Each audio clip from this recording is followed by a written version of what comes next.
हिरण्य का झुंड निकल रहा था, तो वह हिरण का बच्चा वही हिरणी के साथ में, हिरणों के साथ में निकल गया। जब हिरण का बच्चा वह निकल गया तो भरत जी महाराज चिंता करने लगे, आसक्त हो गए। इतना उससे प्रेम करते थे, उसके प्रेम में इतना आसक्त हो गए कि माला ओला करना सब भूल गए। और बस अंते या मति सा गति, अंत में जो मति होती है वही गति प्राप्त होती है।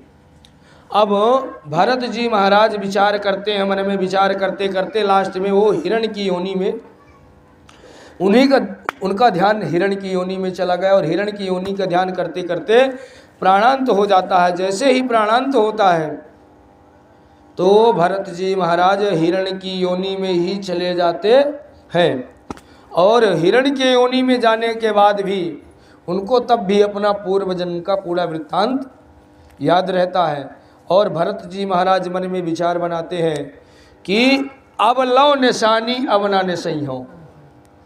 हे प्रभु, अब ये तो जन्म मेरा एक जन्म में मनुष्य योनि में पाया, तो भगवान का भजन करते करते हिरण की याद आ गई और हिरण के बच्चे पर आसक्त हो गया, प्रेम हो गया इतना कि उस प्रेम से जो है तो हिरण के बच्चे से जब प्रेम हो गया तो हिरण योनि में जाना पड़ा। और अचानक जंगल में जब आग लगती है, जंगल में आग लगने के बाद जैसे ही जंगल में आग लगती है, जब हिरण की योनि को प्राप्त करते हैं, सूखे पत्ते इत्यादि जंगलों में खा करके अपना भरण पोषण कर लेते हैं।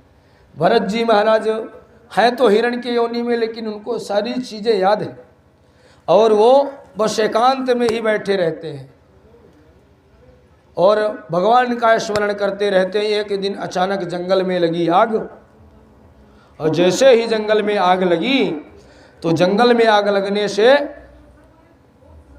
सब जीव जंतु भागने लगे इधर उधर, लेकिन भरत जी महाराज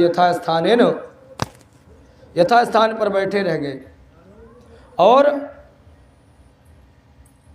आग लगते लगते वह समीपस्थ पहुंच गई, समीप पहुंच गई। जैसे ही नज़दीक पहुंची तो आग में झुलस करके उनका भी वहां पे प्राणांत हो गया।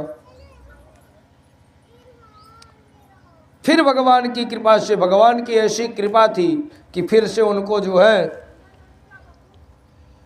तीसरा जन्म फिर से ब्राह्मण योनि में प्राप्त हुआ।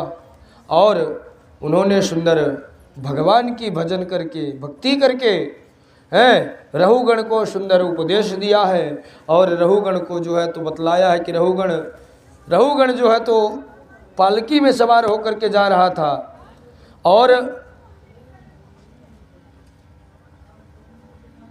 नरबली जो है तो चढ़ती थी। वह नरबली के लिए कुछ वहाँ पर जो है तो भ्रमण कर रहे थे। इधर जो है तो भरत जी ने विचार बनाया कि यह रहुगण को अगर उपदेश नहीं दिया, समझाया नहीं, तो पालकी लेकर के मैं जा रहा हूँ, लेकिन ये हो जाएगा कि रहुगण की पालकी भरत के कंधे पर होते हुए भरत इतना बड़ा ज्ञानी और उपदेश नहीं कर पाए। तब भरत जी महाराज ने बोला है